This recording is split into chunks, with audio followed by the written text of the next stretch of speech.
El zoológico Prospect Park, en Brooklyn, alguna vez estuvo en la lista de los 10 peores zoológicos de Estados Unidos. Los animales se mantenían en jaulas pequeñas o en recintos estilo pozo. Se les ofrecía poco estímulo o enriquecimiento ambiental, pero proporcionaban entretenimiento para los miles de visitantes que habían ingresado desde la década de 1930. En mayo de 1987, justo cuando el zoológico cerraba por el día, 3 niños caminaban alrededor de su perímetro. Estaban en una misión traviesa que era emocionante y aventurera, pero también peligrosa.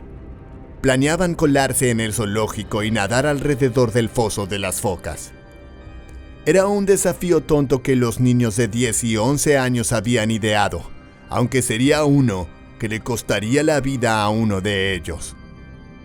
El equipo de seguridad comenzó su patrulla y los vigilantes nocturnos de turno rondaban cerca de la entrada del zoológico. Pero los niños habían encontrado otra forma de entrar. Un pequeño agujero en la cerca perimetral era lo suficientemente grande para que los jóvenes se arrastraran. Se arrodillaron, apenas se atrevieron a respirar mientras tiraban de la cerca un poco. Luego se arrastraron por el suelo y entraron. Todo estaba tranquilo. Algunos trabajadores permanecían en el lugar, pero el bullicio de los visitantes había disminuido. Ahora los niños se dirigían al recinto de las focas, pero en el camino vieron algo más. Otro recinto, el recinto de los osos polares. Este también tenía un foso a su alrededor, pero este era mucho más peligroso. Era mucho más emocionante para los 3 niños. Se desafiaron mutuamente a entrar y nadar alrededor del foso de los osos polares. Era el desafío definitivo. Los vigilantes nocturnos y el equipo de seguridad estaban atentos esa noche, como lo estaban todas las noches. Habían pasado junto al recinto de los osos polares a las 5:15 de la tarde y de nuevo a las 5:45. Debían regresar allí 2 horas más tarde mientras patrullaban el parque. Estaban al tanto de los allanamientos durante las horas fuera del horario y a menudo tenían que perseguir a los jóvenes fuera del parque por la noche. Hasta ahora, ninguno había sido lo suficientemente tonto como para violar las cercas de los recintos de los animales, pero eso estaba a punto de cambiar. Estos 3 chicos estaban listos para el desafío de los osos polares y todos aceptaron. Se quitaron la ropa, se quitaron los pantalones y los zapatos, listos para su atrevida natación. Los 3 estaban riendo emocionados. No podían ver a los osos polares en ese momento, ya que estaban en su cueva, pero sabían que estaban allí. Solo necesitaban escalar la cerca de hierro y bajar al otro lado. Luego, tenían que nadar alrededor del foso antes de trepar de nuevo. Ese era el plan. Sería una excelente historia para contar a sus amigos. Nadar en el recinto de los osos polares era solo para los más valientes de los chicos. Juan, de 11 años, recogió toda su ropa y la arrojó al recinto. Ya no había vuelta atrás. Comenzó a trepar por la cerca de metal, subiéndose, raspándose las manos con las barras. En la parte superior, logró trepar y pasar por encima de los afilados puntos de metal que apuntaban hacia afuera. Se tambaleó en la parte superior de la cerca, esperando que sus amigos lo alcanzaran. Uno de ellos se echó atrás y se quedó en el suelo, pero los otros escalaron la cerca con Juan. Miraron hacia abajo al recinto debajo de ellos. Estaba rodeado por el foso en 3 lados. Tenía vallas de hierro forjado y estaba respaldado por un acantilado de 20 pies. Estaban adentro. Lo habían logrado. Ahora comenzaba el verdadero desafío. El desafío era nadar en el foso.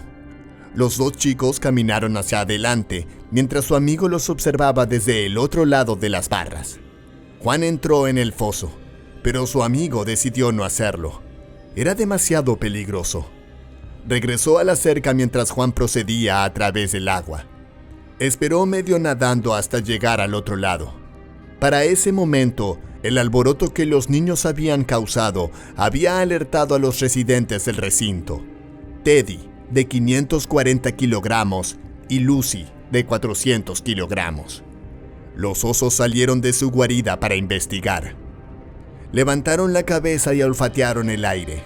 Luego se volvieron y miraron a los niños. Habían estado en el zoológico durante más de 20 años, nacidos en 1964 y trasladados al zoológico al año siguiente. Ese recinto era todo lo que habían conocido. Nunca habían encontrado a nadie más o algo más en su territorio antes, así que esto les sorprendió. ¿Cómo iban a reaccionar en esta nueva situación? ¿Se activarían sus instintos naturales? Para entonces, Juan había nadado al otro lado del foso. Había salido, y cuando se puso de pie goteando, vio a los enormes osos polares. El primer oso no hizo nada, simplemente se quedó mirando al niño. Pero el otro oso polar reaccionó de manera diferente al ver al intruso. El macho se deslizó rápidamente hacia abajo por una roca hacia el niño. Se acercó a él con el característico andar de un oso polar. Su cabeza oscilaba ligeramente de un lado a otro. Sus enormes patas se colocaban cuidadosamente delante de él con cada paso. Era una bestia impresionante, poderosa y fuerte. Juan sintió la adrenalina corriendo por sus venas. Su corazón latía fuertemente en sus oídos. Sintió un terror puro mientras el enorme depredador se acercaba más y más. Se quedó inmóvil, temblando visiblemente. No intentó correr, no intentó esconderse. En cambio, el pequeño de 11 años se quedó parado en el lugar mientras el oso polar se abalanzaba sobre él. Lo agarró con sus mandíbulas y lo sacudió violentamente. Sus amigos gritaban mientras miraban horrorizados. Los gritos del niño fueron escuchados por el personal del zoológico. Sabían que algo terrible debía haber sucedido. Los niños habían estado colándose en el zoológico recientemente y los guardias de seguridad patrullaban constantemente el zoológico por la noche. Ahora eran las 7 de la tarde, 2 horas desde que el zoológico había cerrado, y los gritos desgarradores significaban solo una cosa: que alguien estaba en serios problemas. Siguiendo el sonido de los gritos desesperados y marcando el 911, el personal del zoológico llegó al recinto de los osos polares. Pudieron ver al oso polar macho arrastrando el cuerpo de Juan por el recinto. El niño estaba flácido y sin vida. Los servicios de emergencia y los oficiales armados llegaron al lugar. Lo que encontraron fue profundamente perturbador. Justo afuera de la guarida de los osos polares estaban los 2 osos polares, ambos gruñendo y peleando por los restos del niño, forcejeando por el cuerpo. Solo quedaba la mitad superior y tiraban de ella, cada uno tratando de quedársela para sí mismo. Fue una vista espeluznante. No había esperanza para el niño. Estaba claro para los oficiales que estaba muerto. Vieron la ropa esparcida en el suelo y la sangre en el pelaje blanco del oso polar. La escena que enfrentaban era profundamente preocupante. Sospechaban que podría haber otros niños dentro del recinto. Encontraron 3 pares de pantalones, un par de zapatillas y 2 zapatos desparejados dentro del recinto. Pensaron que más niños podrían estar escondidos dentro de la cueva y tomaron la decisión de disparar a los osos. Se necesitaron 20 disparos de escopetas calibre 12 con proyectiles de bala y 6 balas de un revólver calibre 38 para matar a los osos. Finalmente, cayeron al suelo, quietos y tranquilos. Fue un triste final para sus vidas trágicas. Estallaron protestas por la muerte de los osos y el zoológico fue criticado, como lo había sido tantas veces antes, por su falta de bienestar hacia los animales a su cargo.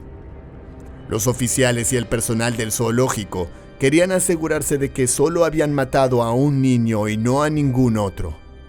Todavía no entendían toda la historia. Cuando abrieron a los osos, solo encontraron los restos de Juan. Cuando los osos polares estaban muertos, examinaron minuciosamente el recinto para buscar más cuerpos.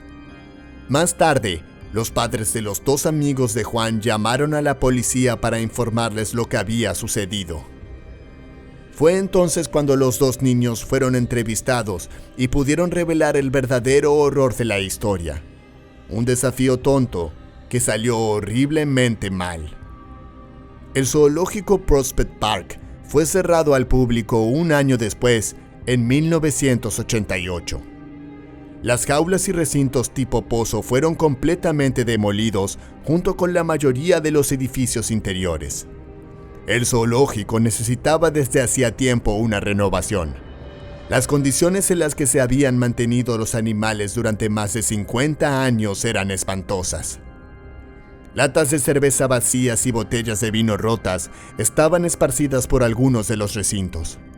Los animales resultaban heridos por su vivienda inadecuada. Hubo informes de personal maltratando e incluso matando a algunos de los animales y ahora, finalmente, se estaba haciendo algo al respecto. Durante las obras de renovación, los animales fueron reubicados en todo Estados Unidos. Luego, 5 años y $37 millones después, el recién nombrado Centro de Conservación de Vida Silvestre del Prospect Park volvió a abrir. Era el nuevo comienzo que el zoológico necesitaba. Las condiciones en las que se mantenían los animales mejoraron enormemente y el centro tenía un nuevo enfoque: educar a los jóvenes sobre la vida silvestre y su conservación. Un final positivo para una historia por lo demás horrible, en la que Juan y 2 osos polares encontraron su increíble desgracia.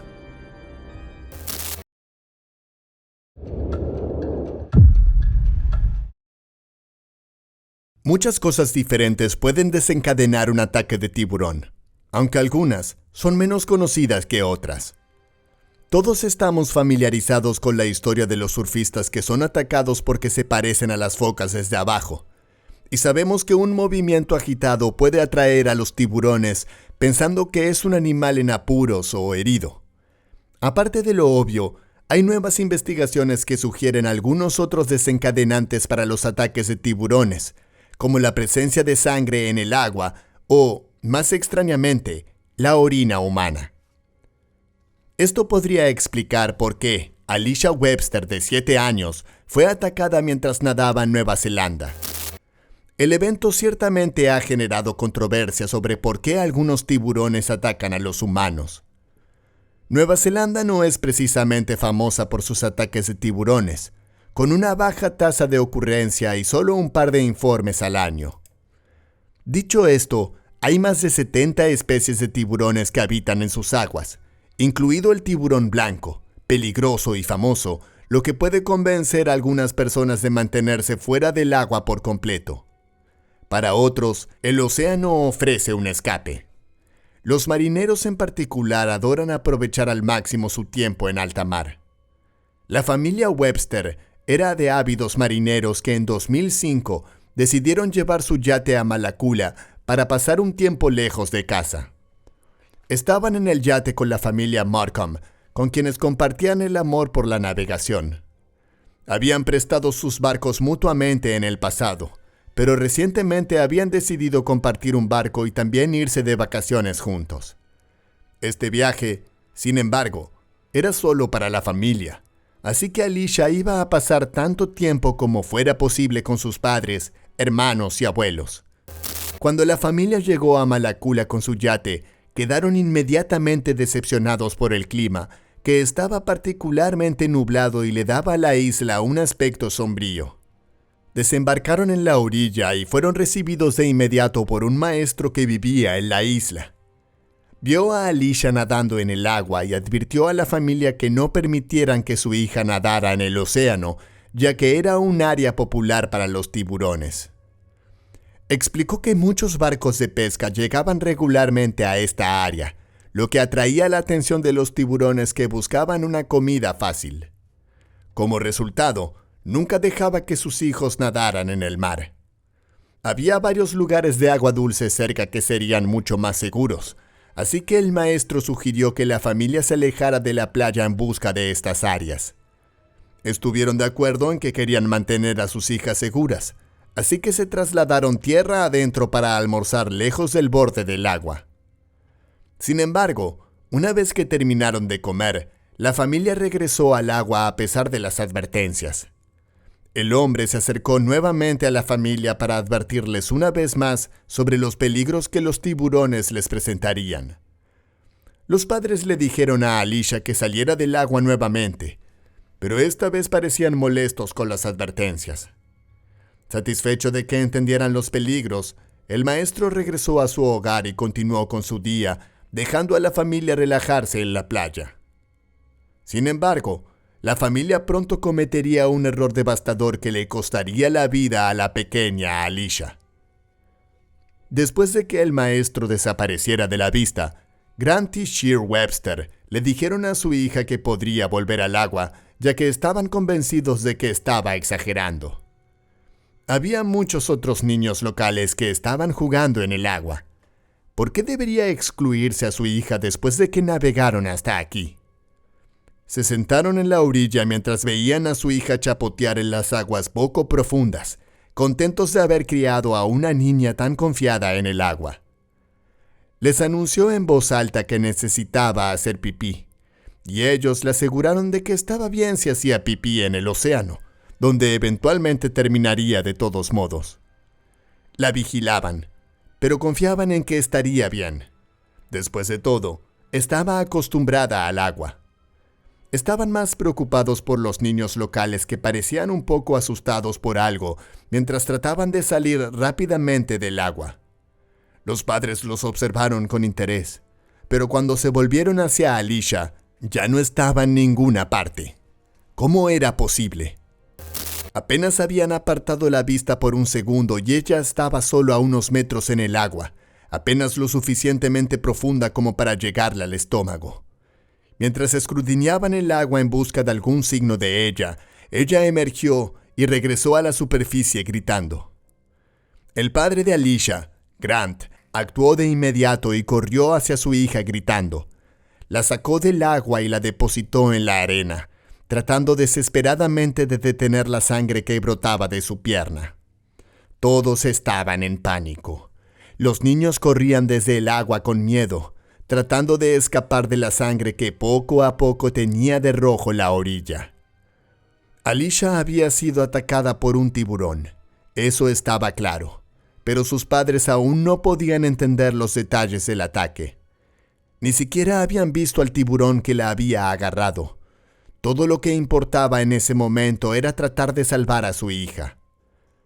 Su pierna izquierda había sido completamente cercenada en el muslo, junto con varias mordeduras en todo su lado izquierdo. Estaba sangrando profusamente y se estaba enfriando con cada segundo que pasaba, así que sabían que no tenían mucho tiempo. Grant la levantó y juntos, los padres usaron una balsa de su yate para llevar a Alicia de vuelta a tierra firme. Una vez que llegaron a la orilla, detuvieron un vehículo y suplicaron al conductor que los llevara a un hospital. Desafortunadamente, después de llegar al hospital casi una hora más tarde, Alicia fue declarada muerta al llegar. No había nada que hacer. Su familia estaba destrozada y se culpaba a sí misma por no prestar atención a los consejos del hombre que les habló de los peligros que se escondían bajo las olas. Si tan solo hubieran escuchado. Después de que se anunciara que la niña había muerto, los lugareños estaban desconsolados.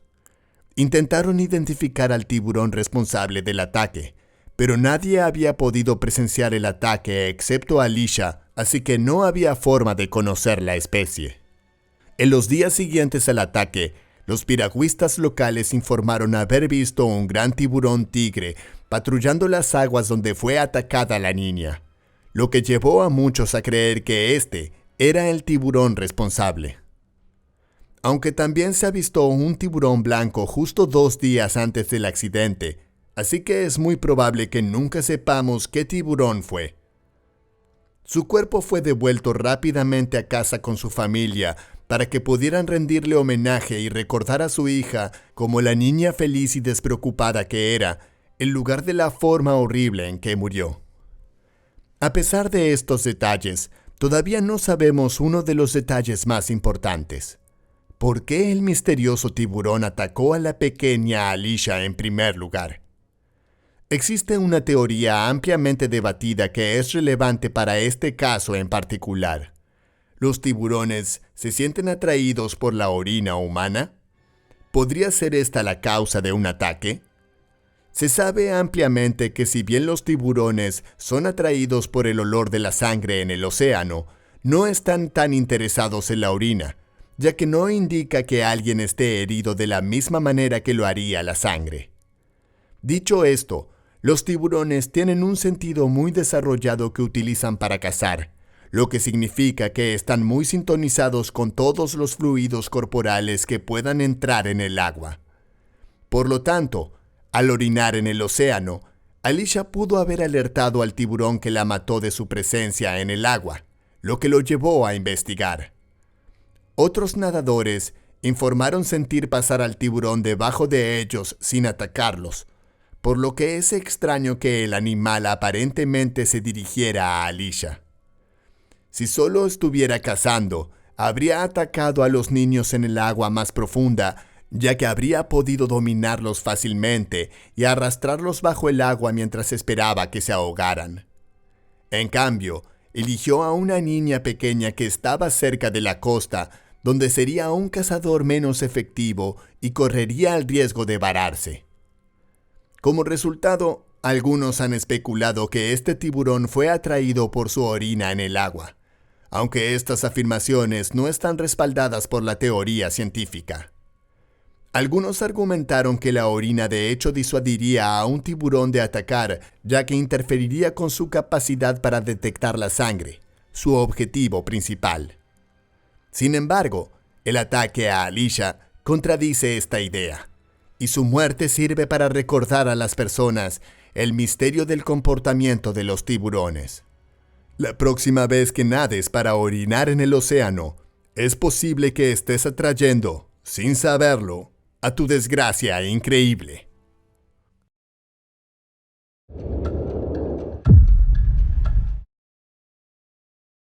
Apenas con 8 años, Jeremy Williams asistía a la escuela primaria Quogue, junto con su hermano de 4 años, Daniel.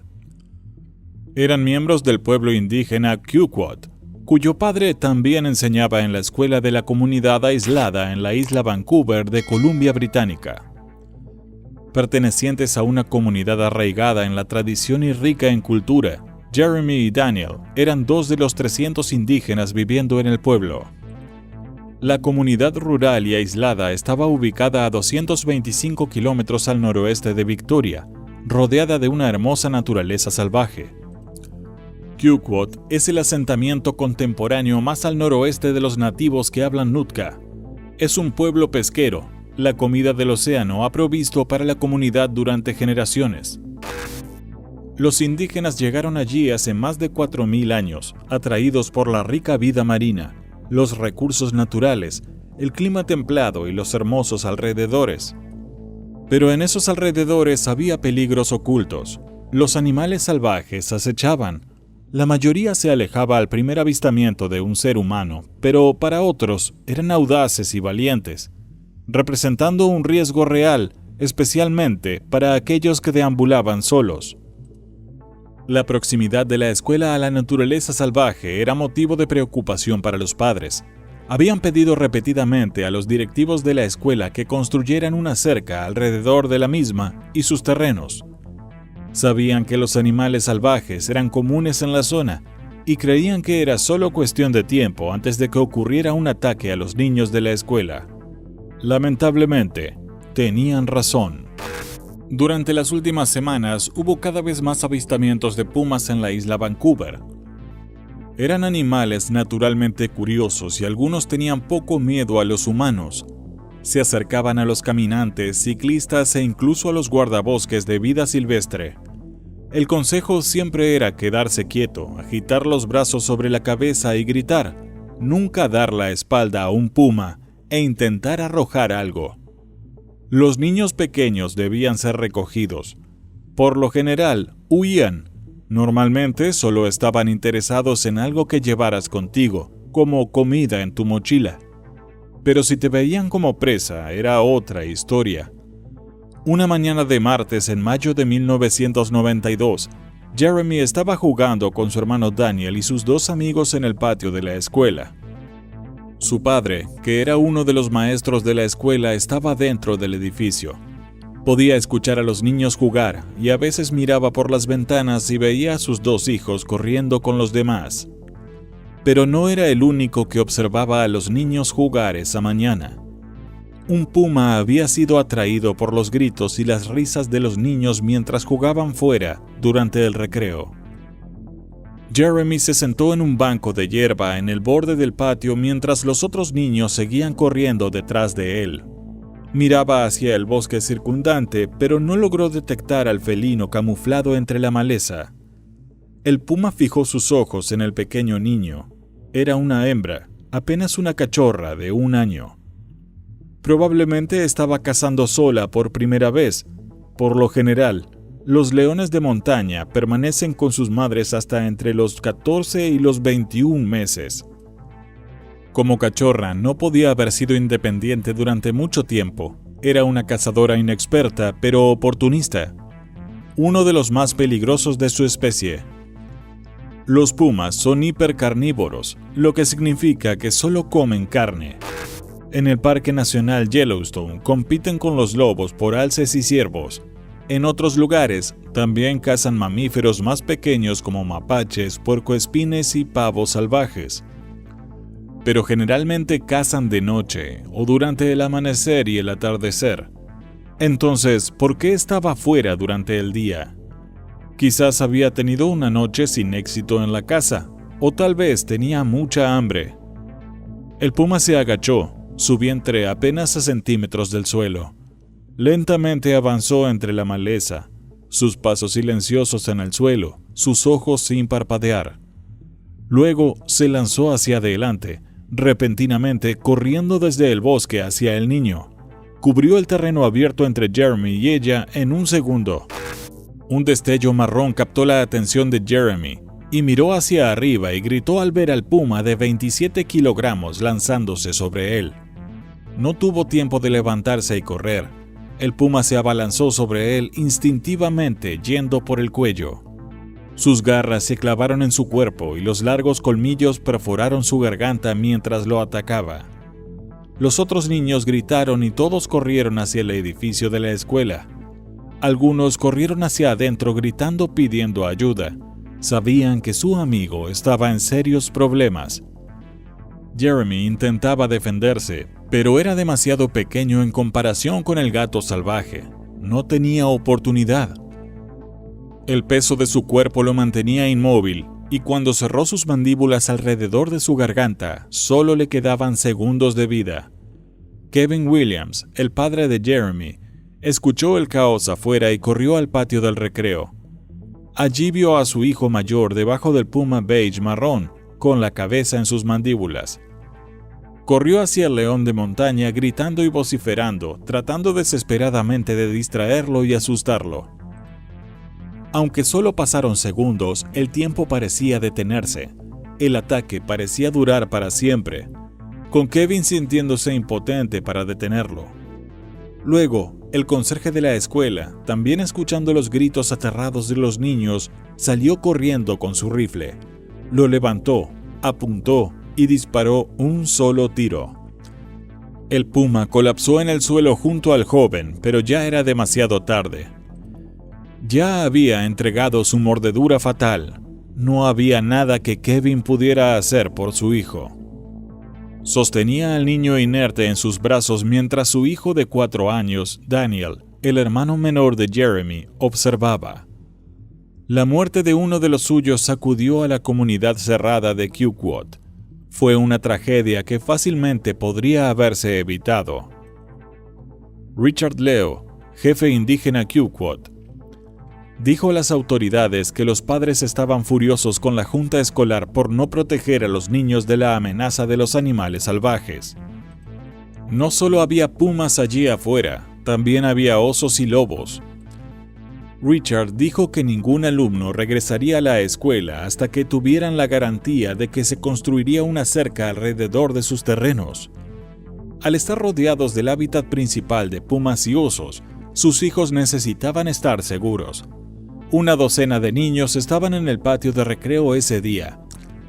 Presenciaron cómo uno de sus amigos era asesinado ante sus ojos. Y para Daniel, había visto horrorizado cómo su hermano mayor era destrozado a pocos pies de distancia. Se proporcionó asesoramiento profesional para esos niños y hubo un gran apoyo de la comunidad local. Fue una tragedia que nunca será olvidada por aquellos en Quogue.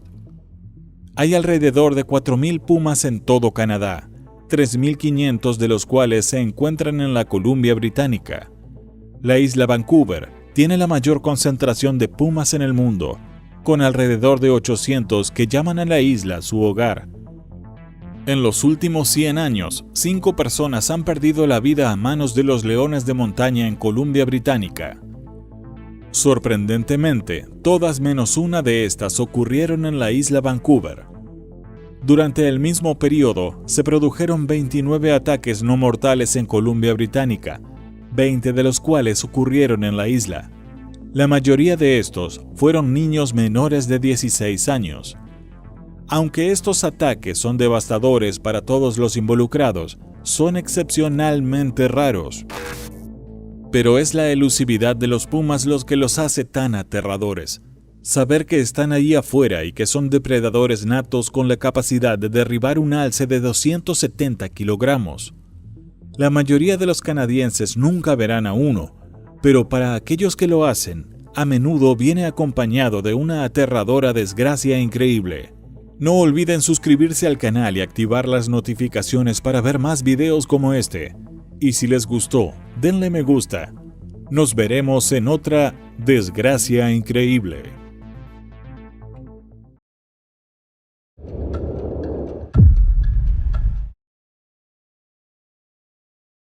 En el episodio de hoy, 3 mujeres que corrían por un sendero junto a un campo de golf se cruzan directamente con un oso grizzly enfurecido. Trágicamente, una de ellas hizo exactamente lo que nunca debes hacer al encontrarte con un oso. Corrió, lo que instigó al grizzly a desatar sus instintos depredadores. Dale al botón de me gusta y suscríbete ahora mismo. Esta es la aterradora historia del ataque del oso grizzly a Isabelle Goubet. Bienvenidos a Desgracias Increíbles.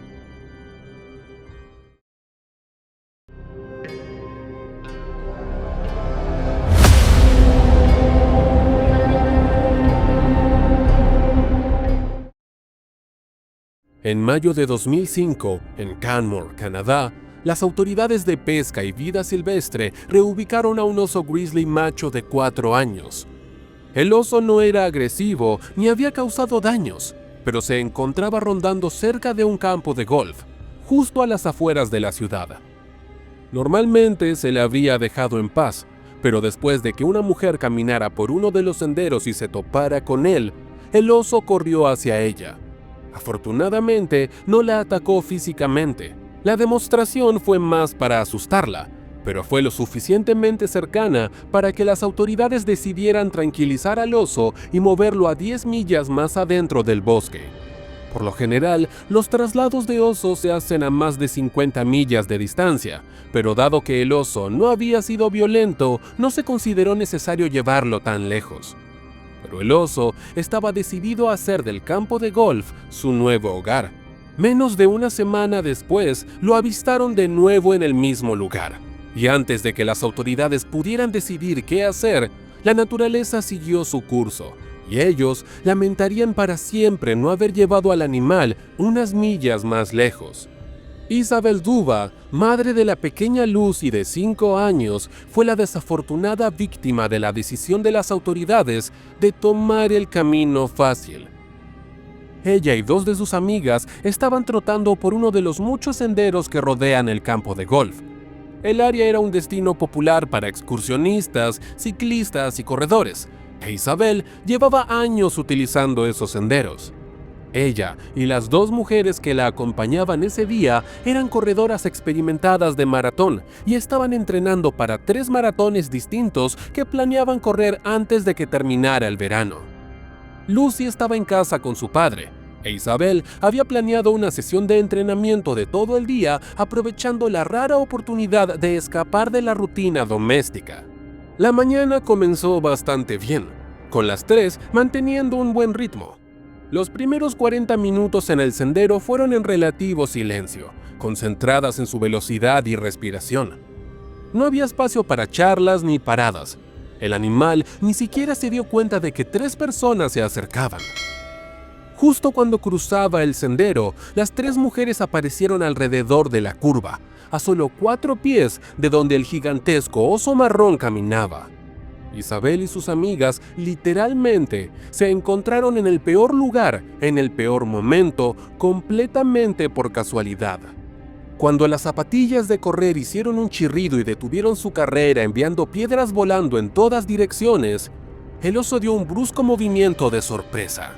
Es difícil decir quién se sorprendió más en ese momento, si las mujeres o el oso grizzly, pero fue Isabel y el oso quienes reaccionaron quedándose paralizados del miedo. Esa reacción en shock probablemente les salvó la vida. Sin embargo, Isabel no lo pensó 2 veces. Corrió. Su instinto de huida se activó en cuanto vio al oso tan cerca que podía oler el olor húmedo de su pelaje. Sin pensarlo, giró hacia la izquierda y corrió directamente hacia el árbol más cercano. Todo en su mente le decía que debía buscar un lugar más alto. Normalmente, esto no sería una mala decisión en esta clase de situaciones. Los grizzlies no son muy buenos trepadores. Eso no significa que no trepen árboles si es necesario, pero no es algo que hagan con frecuencia. Pero ese movimiento tan rápido fue suficiente para sacar al oso de su estado momentáneo de sorpresa. Al igual que Isabel, el instinto de ambos se activó. Cuando ella corrió, él la siguió. Ninguno de los dos pensaba. Isabel solo quería huir y el oso necesitaba eliminar a la criatura que había invadido su espacio. Isabel se aferró al pino que estaba junto al sendero, pero apenas había logrado elevarse del suelo cuando el oso la alcanzó. Extendió su pata y, aunque sus garras no la atraparon, el golpe fue tan fuerte que rompió el tobillo de Isabel en cuanto impactó con su pie. Isabel salió volando hacia el suelo del bosque. Cayó al suelo boca abajo, resbalando sobre la tierra húmeda antes de detenerse. Las 2 mujeres que seguían en el sendero salieron de su trance y corrieron lo más rápido que pudieron por donde habían venido. Ambas sabían muy bien que intentar luchar contra un oso pardo adulto era una sentencia de muerte para las 3. La mejor oportunidad que tenían de salir con vida era si corrían en busca de ayuda mientras el oso estaba distraído. Pero ahora, Isabel estaba sola y completamente a merced del animal enfurecido. Intentó levantarse, pero el tobillo roto se le dobló enseguida, obligándola a ponerse de rodillas. Y entonces, el animal volvió a estar encima de ella. Esta vez, todo el peso de su cuerpo cayó sobre su espalda, haciéndola caer de bruces sobre la capa de hojas muertas y tierra. Con la boca llena de hojas y tierra, Isabel ahogó sus gritos cuando el animal se le echó encima. Sin poder huir ni trepar para escapar, y con todo el enorme peso inmovilizándola, Isabel tuvo que soportar la agonía de su espalda destrozada por las garras que la acuchillaban, sin capacidad para protegerse, ni siquiera para intentar huir. El oso cerró las mandíbulas en torno a su nuca y, con el cuerpo aún inmovilizándola, le tiró tanto de la cabeza hacia atrás que le rompió el cuello, poniendo fin a lo que debió ser un calvario inimaginablemente atroz. Las mujeres que habían corrido en busca de ayuda se encontraban a solo medio kilómetro de la casa club del campo de golf, donde alertaron a uno de los agentes allí destinados. Cuando volvieron al lugar del ataque, el oso estaba de pie junto al cadáver de Isabel Tubay, todavía desgarrando y desgarrando sus restos inertes. Estaba tan enloquecido y concentrado en su víctima que ni siquiera oyó a la gente que se acercaba. Bastó una bala para derribar al oso, que se desplomó justo encima de Isabel. Más tarde, 4 hombres tuvieron que mover la osamenta inerte del animal para poder sacar a Isabel de debajo, pero ya era demasiado tarde. Isabel había quedado incrustada en el suelo del bosque. Su cuerpo, ya roto y desgarrado, jamás volvería a correr otra carrera. Tristemente, así fue como conoció a su desgracia increíble.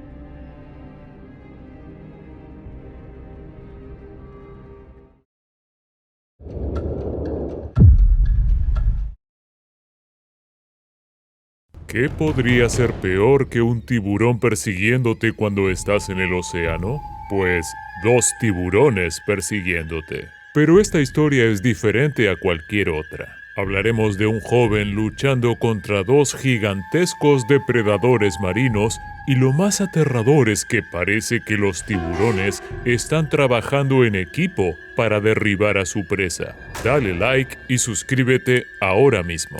Esta es la aterradora historia del ataque de tiburón a Bradley Smith. Bienvenidos a Desgracias Increíbles.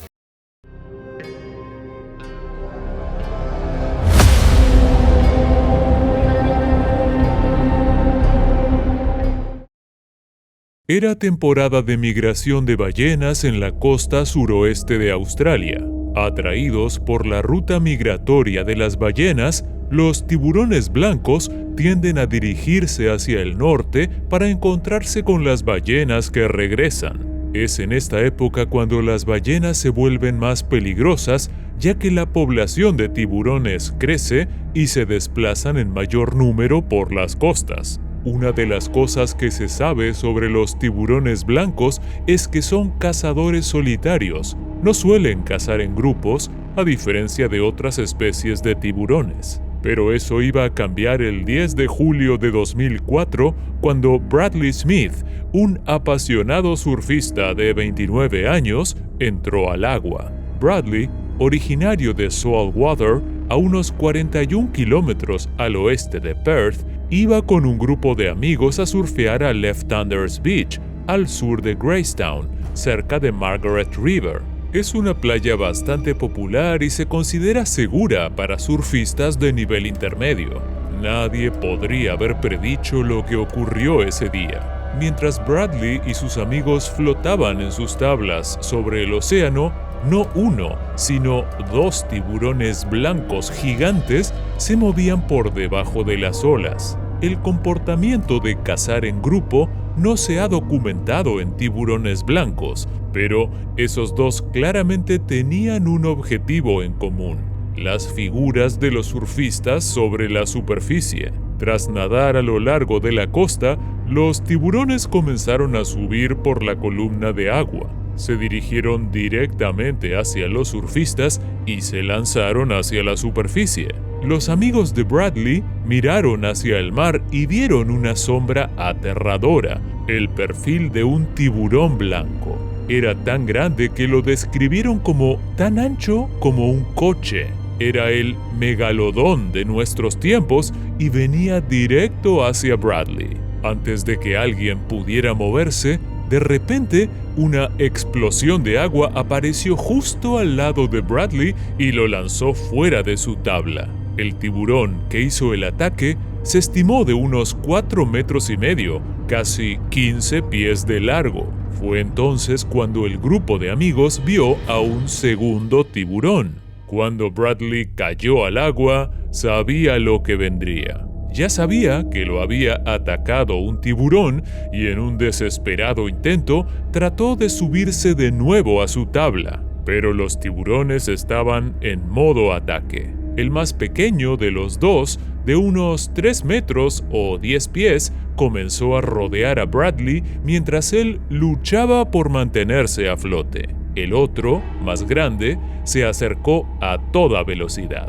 Su sombra oscura pasó por debajo de los demás surfistas, dirigiéndose directamente hacia Bradley. Los amigos de Bradley solo podían mirar horrorizados mientras la aleta dorsal del tiburón cortaba la superficie antes de que abriera sus fauces a pocos pies de donde Bradley intentaba mantenerse a flote. Segundos después, el tiburón lo atrapó y lo arrastró bajo el agua. Sus afilados dientes cerrados se clavaron en su piel, sujetándolo con una fuerza imparable. Pero Bradley era un joven increíblemente valiente y se negó a rendirse.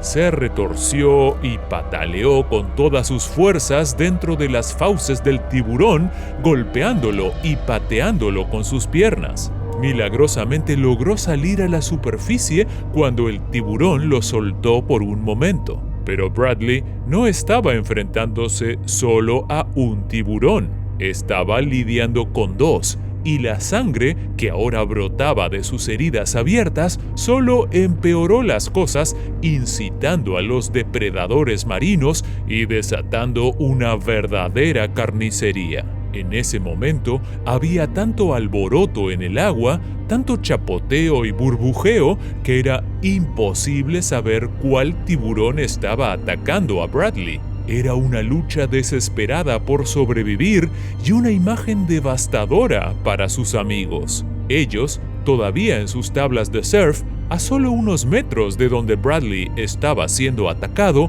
le gritaban con todas sus fuerzas que se escapara.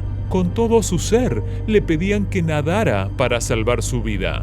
«¡Nada para salvar tu vida, amigo!», le gritaban, pero eso era justo lo que Bradley intentaba hacer. Sin embargo, cada vez que los tiburones se lanzaban hacia él una y otra vez, no podía defenderse. Los golpeaba con los puños y los empujaba mientras sus hocicos atravesaban la superficie a su lado, pero era una batalla perdida. Uno de sus amigos corrió hacia la orilla y salió del agua para pedir ayuda. Marcó el 000 y miró al mar, completamente impactado y temblando por lo que acababa de presenciar. Al ver lo enormes que eran los tiburones y lo intenso del ataque, sus amigos sabían que Bradley estaba luchando por su vida. Los dos tiburones ya estaban dándose a la caza y habían elegido a Bradley como su presa. El ataque de estos dos tiburones absolutamente gigantes fue tan rápido y feroz que en un momento, cuando uno de los tiburones abrió sus fauces para morder a Bradley, un testigo describió a las mandíbulas como tan anchas como el largo de un brazo humano. Y ese tiburón habría podido tragárselo entero de un bocado. Con ambos tiburones mordiendo, tirando y jalando al joven, su cuerpo prácticamente se desgarraba en pedazos. Después de 45 segundos de ataques implacables, hubo una pausa en la carnicería y el cuerpo de Bradley flotó en la superficie, inmóvil. Sus amigos vieron la oportunidad y aunque el ataque de dos tiburones estaba solo a unos metros, nadaron rápidamente hacia Bradley, quien estaba ahora rodeado por una nube oscura de agua roja. Con valentía, lo sujetaron, pero él ya no se movía. No le quedaba fuerza para seguir luchando. Se había desangrado por completo a solo unos metros de la orilla y apenas a unos pies de distancia de sus mejores amigos. Mientras lo arrastraban hacia la orilla, dejó un rastro de sangre detrás de ellos. Esto era algo muy tentador para los dos tiburones. El corto recorrido hasta la playa les pareció una eternidad, mientras temían ellos mismos ser los siguientes. Sin atreverse a mirar atrás, se concentraron en la orilla y en la seguridad de la playa. Finalmente, llegaron a las aguas poco profundas y sacaron a Bradley del agua. Con los amigos demasiado traumatizados para describir las heridas de Bradley, otro testigo le contó a los medios que Bradley había sido destrozado por completo. Algo que solo ves en las películas, pero que jamás imaginas que le sucederá a uno de tus mejores amigos.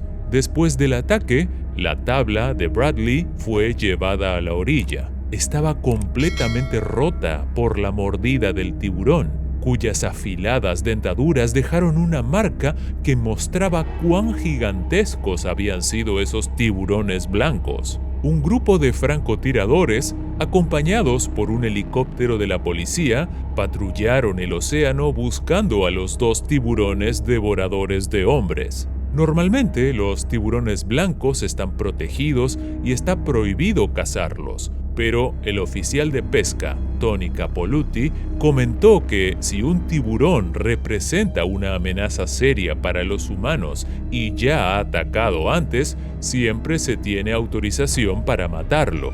Cuando el grupo de búsqueda salió al mar, no encontraron rastro de los tiburones. Probablemente se habían alejado por el ruido de los motores y todo el alboroto. Sin embargo, muchos australianos estaban en desacuerdo. Como suele pasar después de un ataque, surgió el debate sobre si debía matarse a los responsables. Las redes contra tiburones que se instalan en algunas zonas de la costa australiana no son efectivas y de hecho representan un gran riesgo para otras especies marinas. Además, los tiburones podrían volverse más agresivos y atacar nuevamente a personas. Pero unos días después del ataque, alguien hizo una declaración que sorprendió a todos. El hermano de Bradley dijo que vengar a su hermano no lo iba a traer de vuelta y que eso no era lo que Bradley habría querido. Los lugareños se sintieron inquietos cuando pasó una semana sin encontrar rastro de los dos enormes tiburones. Habían desaparecido de las aguas costeras y, dado que pueden recorrer más de 160 kilómetros al día, el área de búsqueda ahora era gigantesca. Los expertos marinos se sorprendieron por el comportamiento de esos tiburones, y testigos aseguraron haber visto a uno de ellos derribar a Bradley de su tabla mientras el otro se acercaba para atacarlo. Parecía una caza en equipo, algo que solo aumentó la incomodidad de los habitantes de la zona. A pesar de todo, para la mayoría de los surfistas apasionados, este horrible ataque no iba a impedir que ellos siguieran disfrutando de ingresar al mar. Así que cuando la misma playa fue reabierta después de la tragedia, los surfistas regresaron a las olas. Sabían a lo que se enfrentaban, pero su amor por el deporte era mucho más grande que cualquier miedo a ser devorados por un tiburón y así encontrar su desgracia increíble.